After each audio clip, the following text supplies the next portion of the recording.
un placer estar aquí. Ante todo quiero agradecer a la Corporación Penal Solidario por haberme invitado a este evento. Le digo, para mí siempre es un placer venir a Colombia, en especial a Medellín, y poder hablar ante una audiencia tan cualificada. Yo voy a hablar de responsabilidad social en el día de hoy, pero soy un consultor de reputación. Entonces quiero un poco adelantarme a lo que voy a hablar. Voy a hablar de la responsabilidad social desde la perspectiva de la reputación. Yo trabajo para las grandes empresas, ayudándoles a entender cómo hacer las cosas bien y que se perciba que hacen las cosas bien influye en cómo son aceptadas en las sociedades donde se desarrollan y cómo se influye en su negocio. Hoy me gustaría hablar de este concepto de la responsabilidad social y cómo se relaciona con el mundo en el que nosotros trabajamos de la reputación. Por lo cual, les ruego disculpen si en algunos temas entro desde una perspectiva a lo mejor menos purista en los temas de sostenibilidad, enfocados a el entorno de los indicadores de reputación que es en el que nosotros nos acostumbramos a trabajar. De todas maneras, sí decir que hemos podido demostrar, y lo voy a hacer en el día de hoy, la gran interrelación que hay entre ambas cosas. Y por eso nuestro trabajo al final coincide, porque lo que nosotros intentamos hacer es ayudarles a las empresas a hacer las cosas bien. Y para ello hay gente que les dice, tienen que hacer ustedes las cosas bien porque es bueno. Nosotros le decimos, tienen ustedes que hacer las cosas bien porque su negocio será mejor.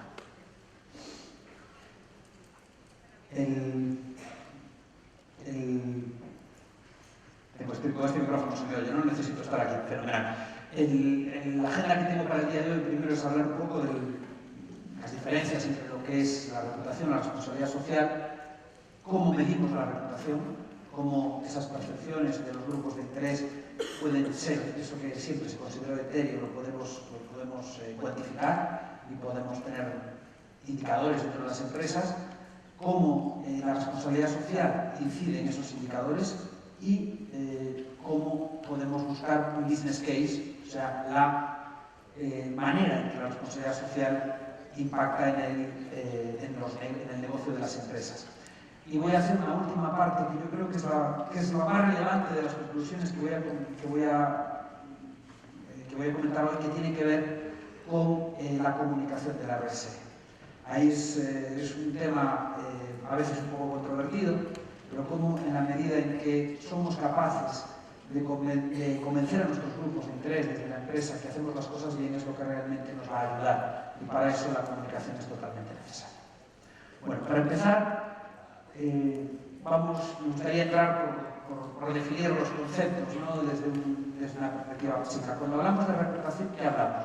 El profesor Fomburg, fundador de Reputation Institute, en el año 96, en su libro Reputation, Replacing Value from Corporate Image, definía la reputación como una reputación corporativa es una representación perceptual de las acciones pasadas de la empresa y expectativas futuras que describen el atractivo general de la firma para sus grupos de interés clave al compararla con sus principales rivales. Yo he subrayado dos conceptos: representación perceptual y grupos de interés. ¿Por qué?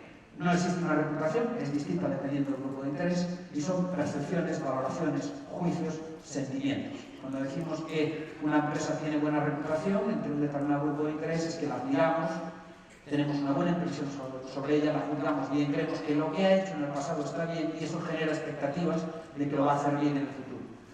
Ya digo, son percepciones y de los grupos de interés que no necesariamente son las mismas. Una misma empresa puede tener mejor reputación entre los inversores y a lo mejor peor entre los consumidores, o mejor entre los líderes de opinión o peor entre el regulador. Tenemos que analizarla entre cada uno de esos grupos. Cuando hablamos de responsabilidad, he tomado la definición de la Comisión Europea, dice la responsabilidad social es la responsabilidad de las empresas por su impacto en la sociedad. Estamos hablando de que las empresas deberían poner en práctica procesos para implementar las preocupaciones sociales, medioambientales, éticas, de derechos humanos y también de los consumidores, tanto en sus operaciones como en su core strategy, ¿no? En la estrategia de negocio. Cuando estamos hablando de responsabilidad social, estamos hablando de algo que reside dentro de la empresa.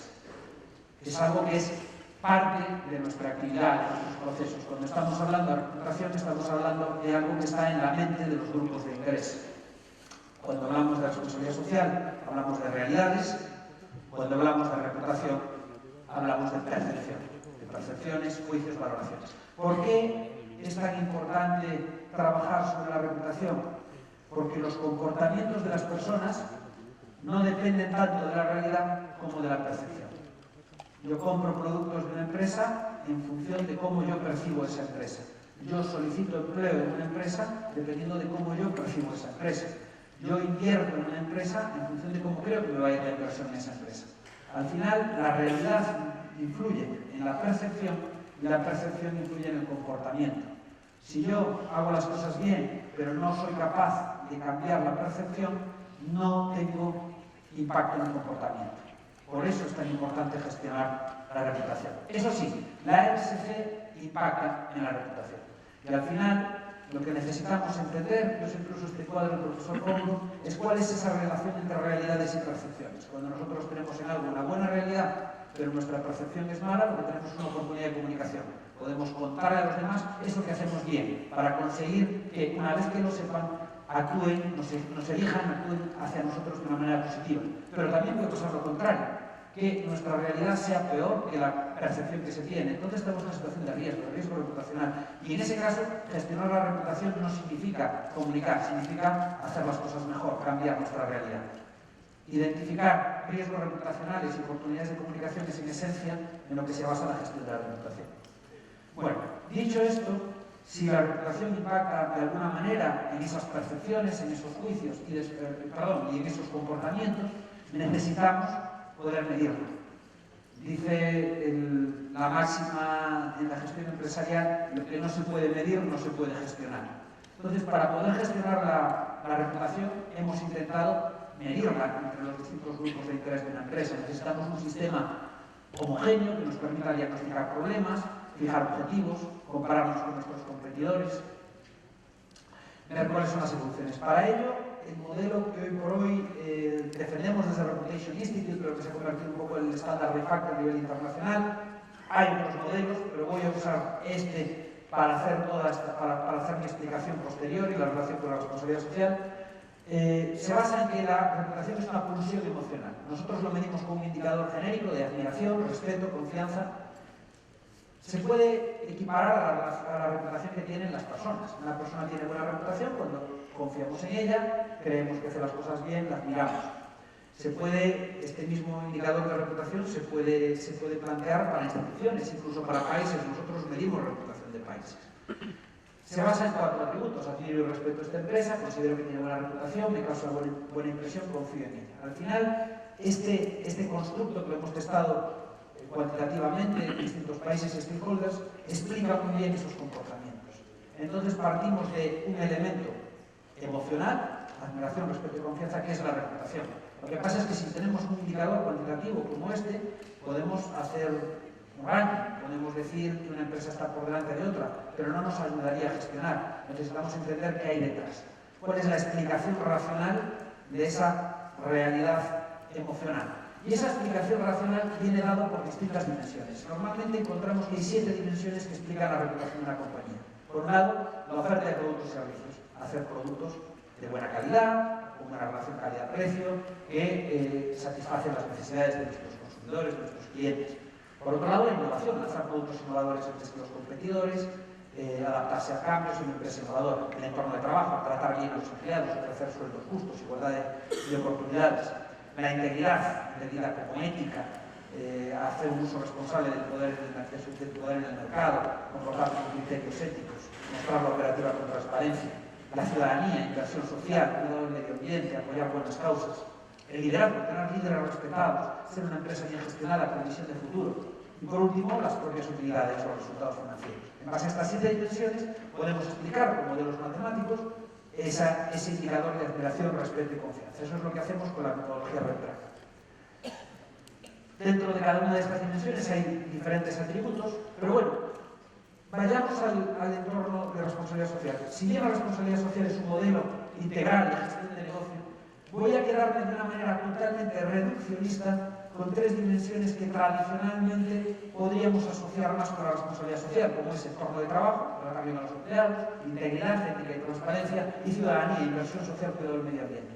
Si solo nos quedamos con estas tres dimensiones, y ya digo, estoy haciendo un planteamiento reduccionista, la responsabilidad social es más que esto, es un modelo integral, podemos explicar casi la mitad de la reputación de una compañía, el 41,2%. Esto es, según el estudio Global 100, que hemos desarrollado en 15 países, que son el 70% del Producto Interior Bruto Mundial, con una muestra de 150.000 personas.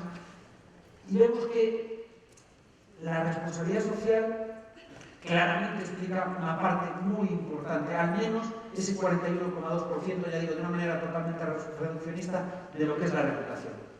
Bueno, en ese estudio, en que hemos preguntado a tantas personas en todo el mundo, hemos analizado las 100 grandes multinacionales que tienen buena reputación en su país de origen y presencia global. Y hemos querido ver, cuáles son las mejor percibidas. Las mejor percibidas este año 2016, en cuanto a ese conjunto de reputación, son estas 10 empresas. Rolex, Walt Disney, Google, BMW, Mercedes, Lego, Microsoft, son empresas con buena reputación en general. Si nos vamos a cada dimensión, en las dimensiones que estaba mencionando, que tienen más relación con la responsabilidad social, pues Google es la mejor percibida en entorno de trabajo, Walt Disney en integridad, Walt Disney en ciudadanía, Microsoft es la segunda en las tres. Vemos son grandes empresas que comunican mucho, que son muy conocidas, ¿no?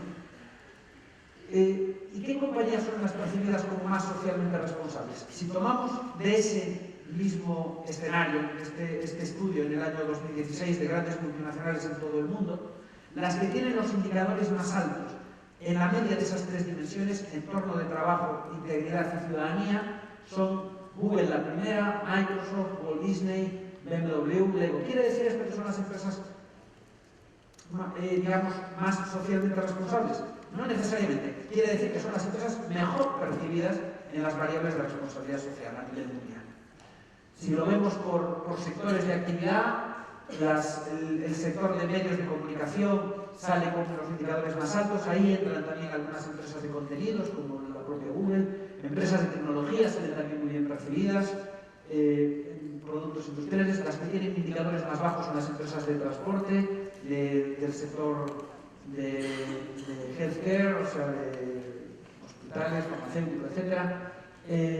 Y aquellos donde, viendo un poco el peso, decíamos que era un 41%, eso es en media, ahí es donde es todavía más importante, como el sector energético, donde casi el 46% de la reputación se explica por responsabilidad social, o el sector farmacéutico, o el sector de los medios de comunicación. Y sectores donde pesa un poco menos, como en productos de consumo o retail.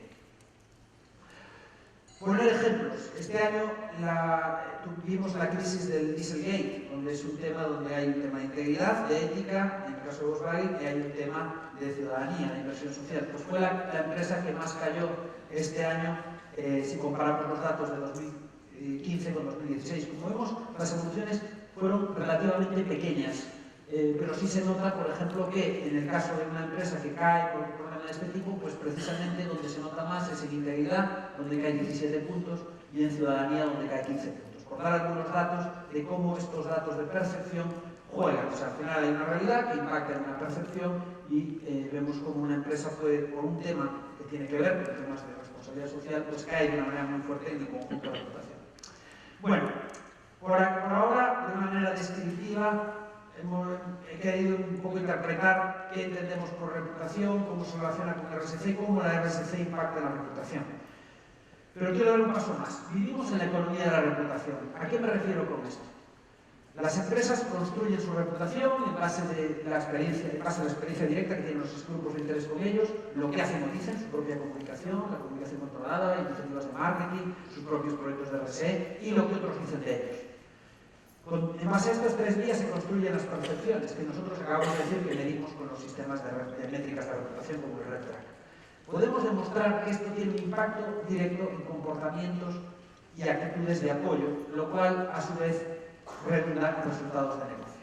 Voy a dar unos datos. Por ejemplo, si nosotros tomamos una muestra de más de 3.000 empresas en todo el mundo, en ese indicador de admiración, respeto, confianza, el indicador PULS, que lo ponemos en una escala de 0 a 100, una empresa que tiene una reputación de menos de 40 puntos, decimos que la tiene pobre, débil, entre 40 y 60 débil, entre 60 y 70 moderada, entre 70 y 80 fuerte, robusta y más de 80 excelente, vemos que, por ejemplo, la intención de compra varía de una manera totalmente directa dependiendo de esa reputación. Y vemos que sobre todo se nota en los últimos. La correlación es totalmente directa, muy poquita gente dice que compraría productos de una empresa que no admira y mucha de una empresa que sí admira, pero además, sobre todo, el mayor salto se da entre el 70 y el 80, ¿no? Pero vemos cómo la correlación es directa. Pero esto no solamente sucede en la intención de compra, hablaría positivamente, recomendaría sus productos, confiaría en que haría lo correcto en una situación de crisis, le daría la bienvenida a mi comunidad local, por ejemplo, trabajaría en ella, solicitaría empleo, invertiría, recomendaría a la compañía a terceros, recomendaría invertir o le daría el beneficio de la duda. Es muy importante cuando nos equivocamos que nos perdonen. Si esto lo vemos con un planteamiento ya más de valor económico, si nosotros tomamos en un ranking de pulse entre público frente a la población de Estados Unidos las 10 empresas que en los últimos años han sido las primeras en este estudio, y lo comparamos con un inversor que tuviera una cartera de esas 10 empresas con otro que tuviera una cartera de la media del mercado, la media del SP500 en la bolsa de Nueva York, vemos que la revalorización que había tenido la persona que invierte en empresas con buena reputación podría ser un 60% más en los últimos años. O sea, quiere decir, las empresas con mejor reputación al final valen más.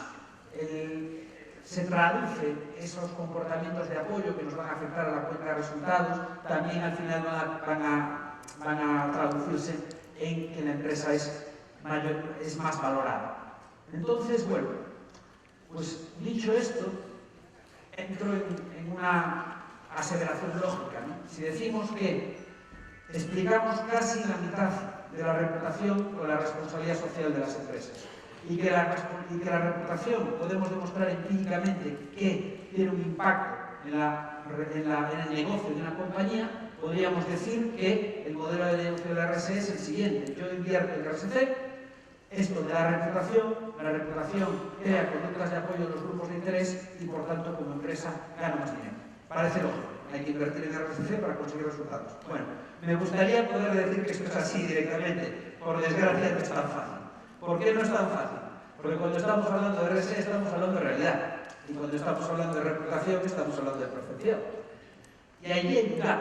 Y no siempre es así. Hay empresas que hacen las cosas muy bien y no saben. Hay empresas que no las hacen tan bien, pero son capaces de transmitir mejores impresiones. Y aquí es donde un poco llega el tema de comparar lo que es la RSE real y percibida.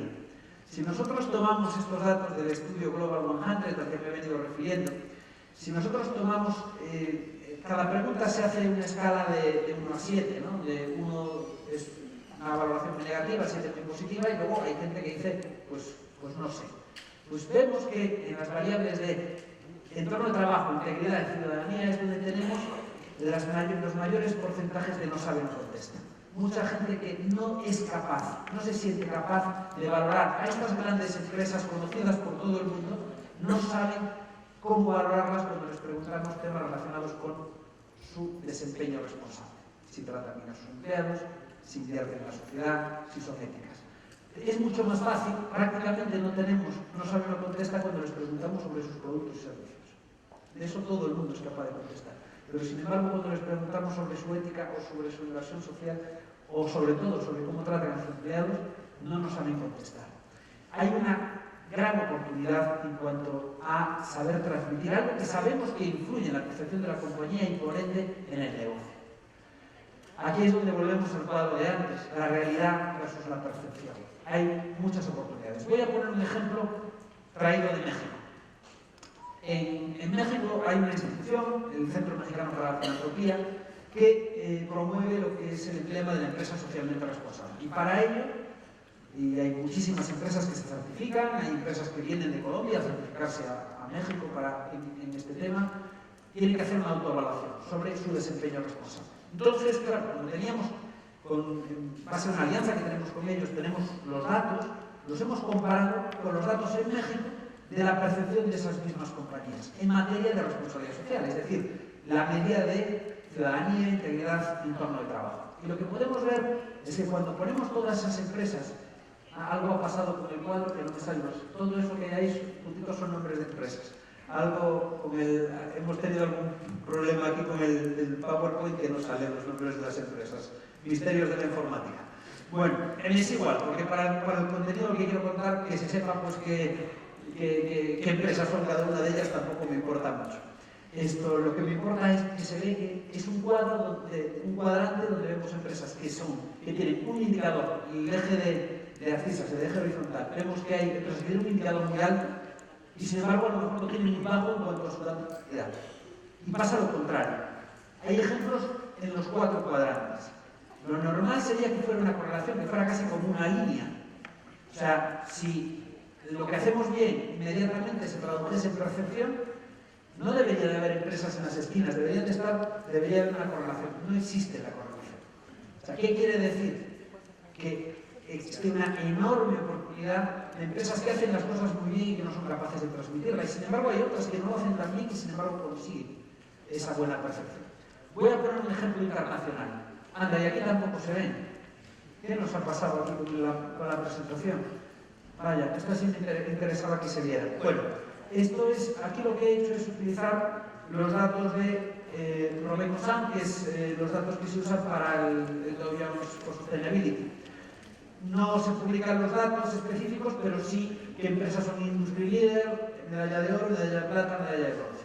Si nos tomamos empresas en estos niveles, vemos que cuando lo comparamos con nuestros datos de percepción en RSE,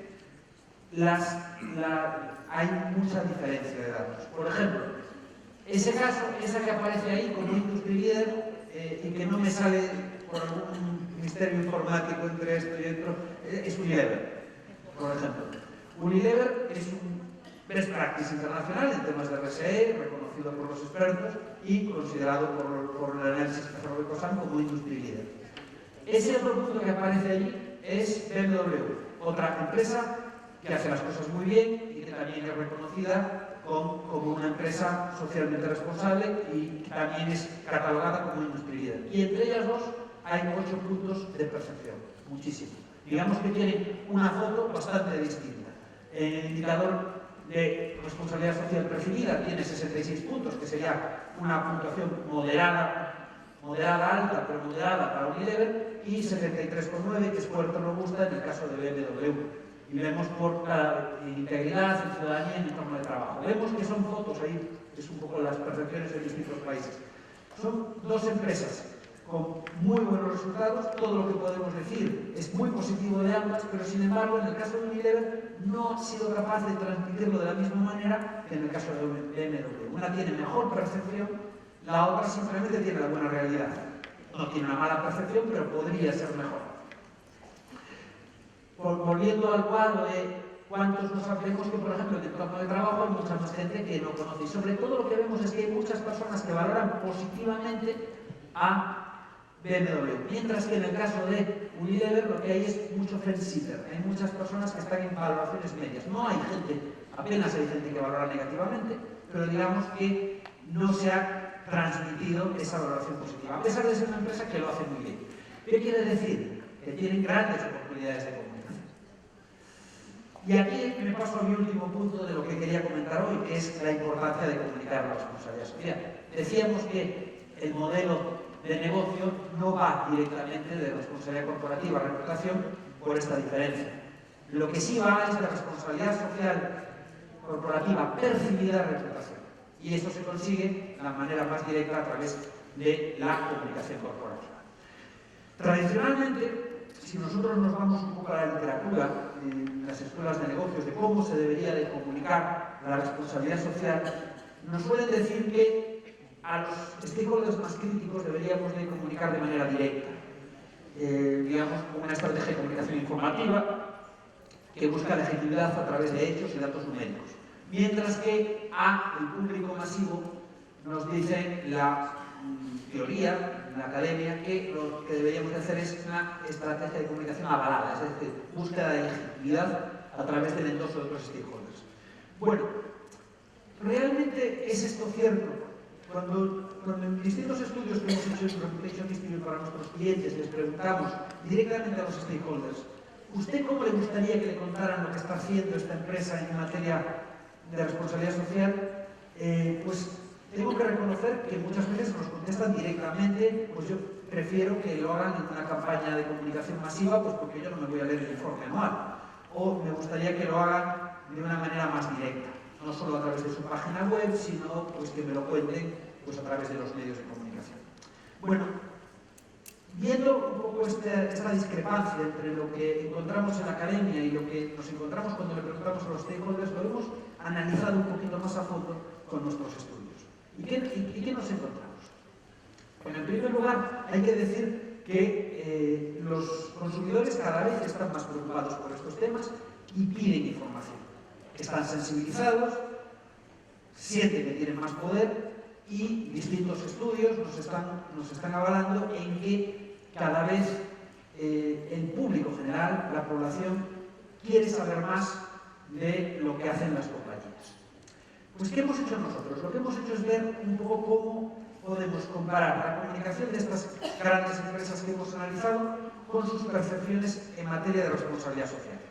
Y, por ejemplo, aquellas empresas que comunican de una manera percibida como sincera, como transparente y como sobre todo abierta al diálogo, vemos que su comunicación impacta mucho más en las percepciones de RSE, por encima de otras variables, como que nos digan que comunica mucho, o que está más diferenciada. Realmente, en un tema de comunicación nos salen tres temas muy interesantes. Ya digo, que se perciba sinceridad, que se perciba transparencia, o sea, que no nos muestran solamente la cara donde salen más guapos, sino en general, y que esa comunicación sea en ambos sentidos, sea receptiva, abierta al diálogo. Y luego, más interesante todavía, lo que hemos podido ver, y un poco para refutar o no el argumento tradicional de que si la comunicación debe ser avalada por terceros o debe ser directa, lo que hemos visto es que eso depende del índice de reputación de la compañía. Y esto es muy interesante, porque esto es nuevo. Si nosotros somos una compañía que tiene un indicador de reputación alto, la manera más efectiva de transmitir lo que hacemos en RSE es comunicarlo nosotros directamente, a través de nuestros medios controlados. Eso es lo que nos sale cuando hemos hecho el análisis estadístico de los indicadores de percepción de RSE en relación a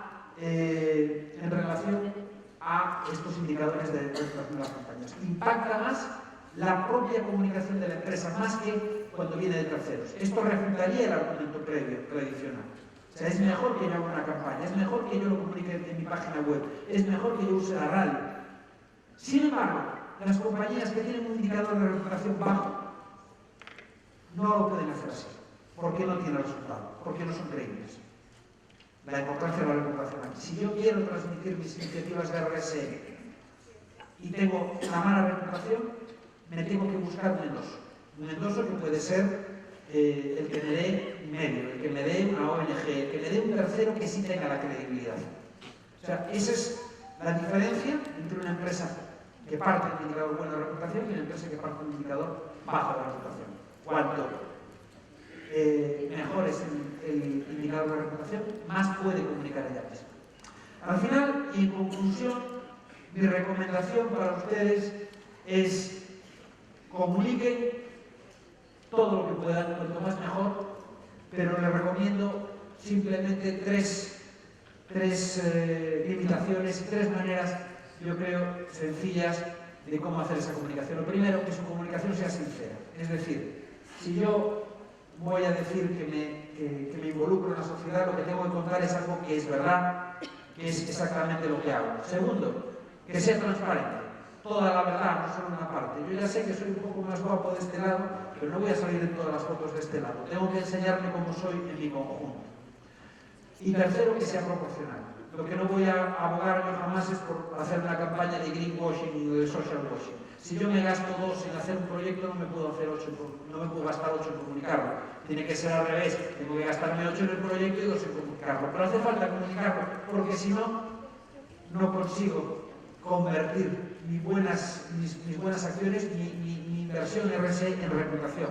Y al final, señores, lo que le da sostenibilidad a la inversión de responsabilidad social es la reputación.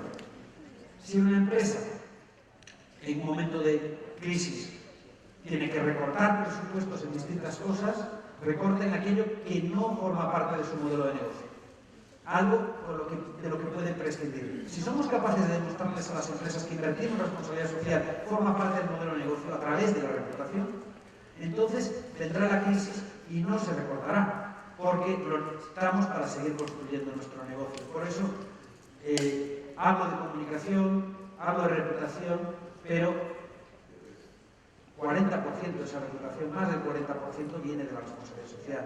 Tenemos que hacer las cosas bien para ser bien percibidos y aceptados. Y ya en mi última slide, algunas conclusiones.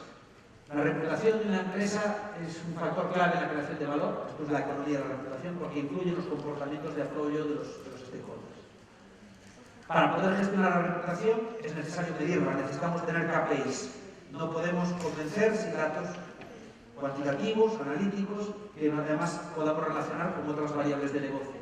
En tercer lugar, la RSE es un factor determinante para la construcción de la reputación de una compañía. Eso sí, solo en la medida que es conocida por los grupos de interés. Con lo cual, si hacemos cosas muy buenas pero no se conocen, no quiere decir que no estén bien, quiere decir que no construyen reputación. Gestionar la reputación exige saber manejar el balance entre realidad y percepciones. Tenemos que hacer y comunicar.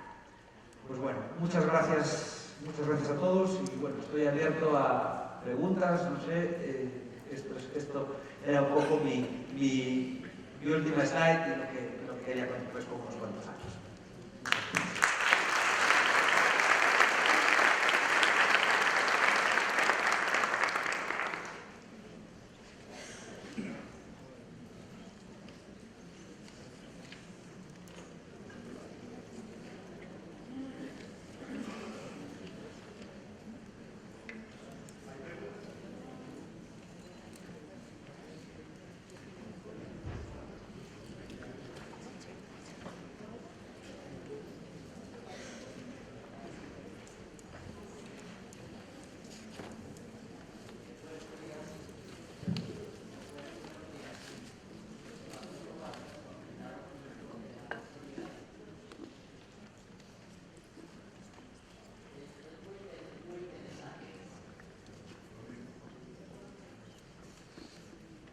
Muy buenos días. Jesús Antonio Vargas, invitado aquí a este congreso. Y vale la pena, señor Prado, saber cómo se logra mejorar la reputación para una organización que ha sufrido, como el caso de Volkswagen, con todos los problemas que ha tenido en Estados Unidos. Muchas gracias.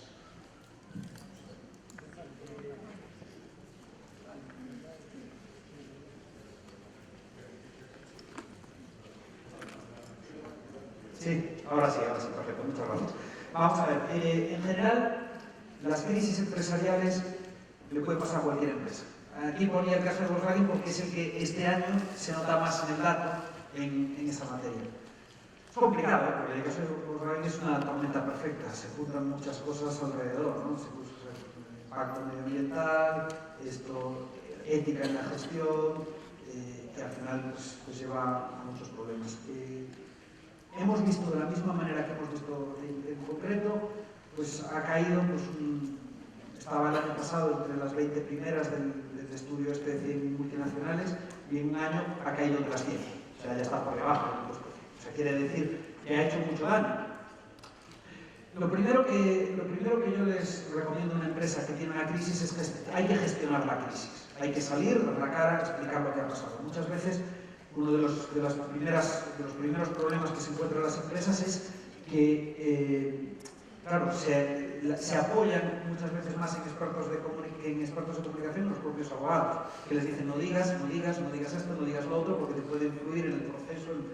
Lo que está buscando, antes hablábamos que lo que busca el público, lo que buscan los distintos grupos de interés, es que la empresa esté abierta al diálogo, que la comunicación sea bidireccional. Mi recomendación normalmente, cuando algo surge que hemos hecho mal, es salir a la calle y decir he hecho esto mal, pedir disculpas, pedir perdón y decir qué es lo que se va a hacer para gestionarlo, para solucionarlo. Normalmente eso da mucho mejor resultado que quedarse callado. Y además, al final, es mucho más fácil que te perdonen. Lo que vemos en estas situaciones de crisis, analizando Nosotros hacemos modelos de riesgo reputacional y analizamos ejemplos de crisis de todo tipo de empresas. Lo que vemos es que aquellas empresas que parten de una buena reputación, cuando esto les sucede, el impacto de una crisis suele ser menor y menos duradero que cuando es una empresa que parte de una mala reputación. Normal. Y esto es muy fácil de entender porque nos pasa como con la reputación de las personas. A alguien que confiamos en un momento se equivoca y tendemos a perdonarlo. A alguien que no confiábamos tanto, en el momento en que se equivoca, reafirmamos nuestra mala percepción.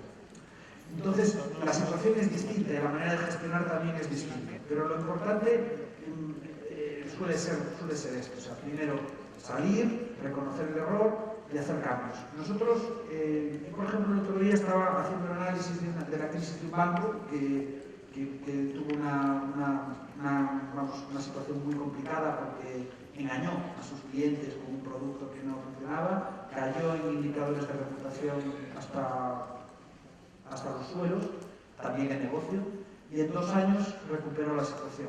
Lo que pasa es que, por eso digo que hay ejemplos de todo tipo. Hemos visto ejemplos también de recuperación relativamente rápidas. En ese caso hubo muchos cambios. Hubo un proceso de entrada de un nuevo accionista, un cambio de toda la plana mayor del banco y un proceso de rebranding con un cambio de nombre. Y de pronto pues pasó de tener un indicador de reputación de 20 puntos a uno de 50 y mucho, que sigue siendo bajo, pero para los bancos es relativamente alto. Hay ejemplos de recuperación. Eso sí, ya digo, hay que salir, hay que cambiar y hay que demostrarlo. Yo no sé si le he contestado relativamente bien. Hay una crisis bien gestionada y una crisis mal gestionada, cambia totalmente el resultado en reputación. Nosotros como PYME estamos trabajando en todo el tema de sostenibilidad, lo estamos comunicando y lo hemos trabajado directamente con los clientes. Sin embargo, como desde el área de mercadeo a la cual yo pertenezco, me queda la inquietud de cómo medir eso. ¿Sería a través de qué? ¿De encuestas? ¿O de qué? Porque la respuesta que yo he tenido, por ejemplo, de todos los ejecutivos comerciales es: les ha encantado, súper, quieren seguir apoyando, pero eso se queda como muy en el aire. ¿Cómo lo puedo llevar más como a tema de indicador para presentarlo, por así decirlo, a una gerencia general, una junta directiva? Es una pregunta excelente, es la típica pregunta. ¿Una pyme puede gestionar su reputación? Por supuesto que sí. Y a mí siempre me hacen la típica pregunta, porque claro, yo trabajo normalmente con empresas muy grandes, que son las que tienen departamentos grandes de comunicación, donde hay personas específicas, invierten en indicadores, reportan esos indicadores, tienen, digamos, un grado de sofisticación alto. Pero cuando nosotros vamos a cualquier pequeña ciudad y preguntamos cuál es la mejor pastelería de la ciudad, seguro que inmediatamente nos recordamos. ¿Y por qué? Pues porque hacen esto que es estupendo, porque tienen un señor que es muy amable, que lo atiende ahí. Eso es reputación. Cuando preguntamos cuál es el mejor abogado, pues es no sé quién, eso es reputación. Al final, lo importante es entender quiénes son nuestros stakeholders y qué opinan de nosotros. Cuando nosotros somos una pyme, pues claro, no me puedo comparar con las percepciones que tiene Google. Pues no, ¿por qué? Pues porque no estamos mirando entre el mismo grupo. Pero sin embargo sí podemos hablar con quiénes son nuestros clientes, con nuestros empleados, con nuestros proveedores, con aquellas personas con las que nos estamos relacionando directamente. Claro, si esas personas son 40 millones, pues hacemos un estudio cuantitativo muy fácil y al final pues hacemos la encuesta y tenemos unos datos y hablamos de porcentajes, etc. Pero si resulta que son 20 clientes que tengo, pues lo que hago es hablar con esos clientes o hablar con unos cuantos y de una manera con variables parecidas pero cualitativas, pues sacar el mismo tipo de conclusiones y entender qué les preocupa, de lo que yo estoy haciendo con mi mejor intención, qué es lo que encaja. Al final las dimensiones de la reputación son las mismas. Sus preocupaciones tienen que ver con lo mismo. Pero ya digo, la técnica de análisis o la manera de trabajar es diferente. Pero no quiere decir que toda la misma argumentación no funcione en una pyme. Funciona exactamente igual. Lo único es que normalmente en una pyme el que es el gerente también es el dueño, también es el director financiero y también es el director de marketing. Entonces al final la manera de gestionar estas cosas no tiene todo ese grado de sofisticación, de indicadores, etc. Pero la preocupación por hacerlo bien, para satisfacer las expectativas de la gente con la que me relaciono y a través de la cual desarrollo mi negocio es igual. Pero bueno, si por ejemplo una pyme puede tener 400 o 200 empleados, ahí puedo hacer un análisis cuantitativo perfectamente, simplemente preguntándoles que contesten una pequeña encuesta, por ejemplo, el stakeholder más sencillo. O puedo estar en una determinada área y a lo mejor puedo hacer algún tipo de análisis en ese área. Todo depende del caso concreto. La filosofía es la misma, lo que varía son las magnitudes. No sé si me explico. Muchas gracias.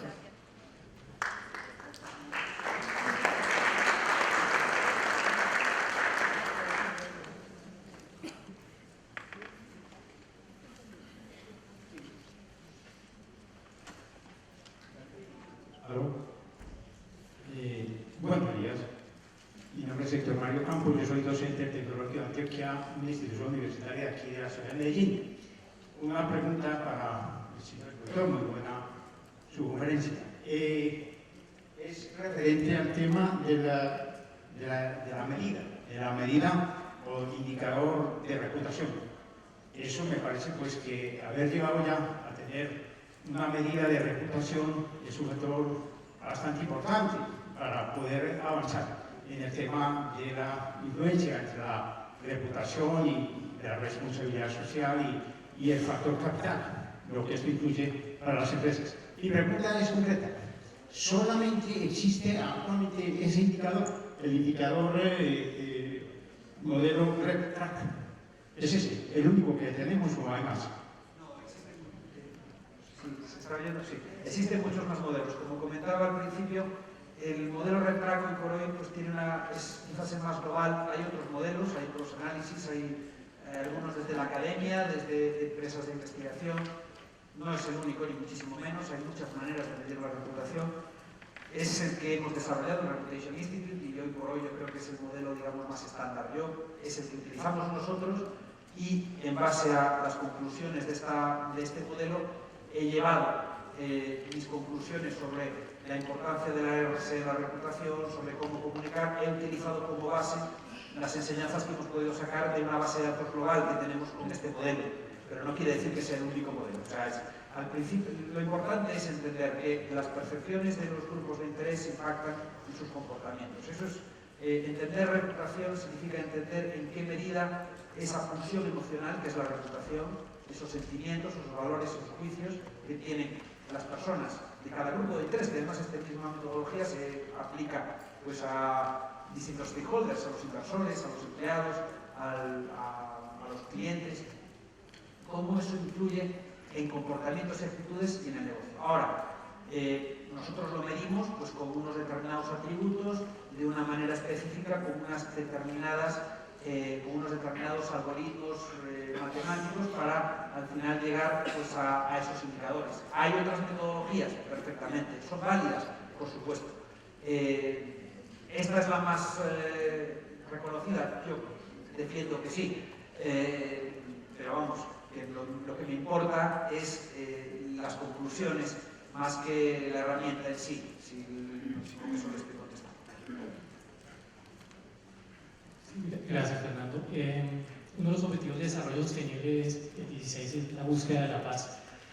Uno podría extrapolar el tema de la reputación empresarial a la reputación país y relacionarla con la paz. Bueno, pues sí lo podemos hacer, yo creo que sí. Vamos a ver, yo trabajo también conocido para gobiernos. Nosotros tenemos el Country RepTrak, que es la herramienta equivalente a la que usamos para empresas para medir reputación de países.